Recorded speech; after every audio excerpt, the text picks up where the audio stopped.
ඒ කියන්නේ වාගේ කියන්නේ ගමේ සාමාන්‍යයෙන් සිංහල කියන්නේ මුස්ලිම් අයද වැඩි සිංහල අය වැඩි. සිංහල අය වැඩි. කියන්නේ මගේ ගම ඇවිල්ලා ගත්තාම සම්පූර්ණයෙන් වට වෙලා තියෙන්නේ සිංහල ජනතාවගේ. මැද තියෙන පුංචි ගම්මානයක් තමයි මගේ ගම.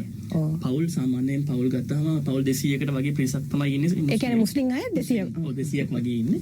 හැබැයි කිසිම දවසක කිසිම ගැටලුවක් නැහැ. ඒ පවුල් 200ම අයට හොඳට සිංහල කතා කරන්නත් පුළුවන්. එහි ඉන්න සිංහල අයට හොඳට දෙමළ කතා කරන්නත් පුළුවන්. ඒ වගේම කතා කරන්න බැරි අයට තේරුම් ගැනීම හැකියාවකුත් තියෙනවා. දැන් නස්රාන් කතා කරන අපිට වඩා හොඳ සිංහල. ඒක තමයි. අපි ශබ්ද කරනවට වඩා හොඳ නස්රාන් හොඳ සිංහල වචන උච්චාරණය කරනවා. ඒ මික්ස් වෙන එක මාර වටිනවානේ.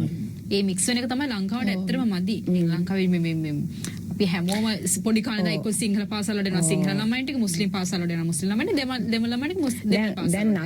දැන් නස්රාන් එකතු වෙලා සිංහල අලුත් අවුරුදු සමරෝ වගේ දැන් ඒක වෙනම ගොඩක් ලට. ඒත් අපේ සිංහල අය සාමාන්‍යයෙන් අනිත් පැත්තට යන්නේ නැහැ. ඉස්ලාම් එකක් සමරන්නේ ටැමිල් අයගේ දෙයක් සමරන්න එහෙම වෙන්නේ නැහැ. එතකොට අර වැඩි එකට තමයි ගොඩක් අය මේ දැන් නස්රාන්ලා ඒ කියන්නේ සපෝට් එකක් තියෙන බහුතරය තියෙන එකට. ඒ වුණාට සංස්කෘතික මිශ්‍රණය කියන්නේ අපි හැමදේම මික්ස් වෙන්න ඕනේ. සමානව අනුපාතයෙන් හරිනම් වෙන්න ඕනේ නේද? දැන් අපිට සිංහල අවුරුද්ද ගැන කතා කරාට අපිට බෑ නස්රාන් සමරපු අවුරුද්දක් ගැන අපි අත්දැකීම් කතා කරන්න. අපි ඒකට මික්ස් වෙලා නැහැ කවදාවත්. නිසා අපිට ඒ අත්දැකීම්. ඒ සම්මිශ්‍රණය ඇති වුණාම ගැටලු අඩුයි. ප්‍රශ්න අඩුයි ආවිලා අපිට ඉස්සරහට යන රටක් හැටියට ඉස්සරහට යන්නත් ඒක සෑහෙන වටිනවා.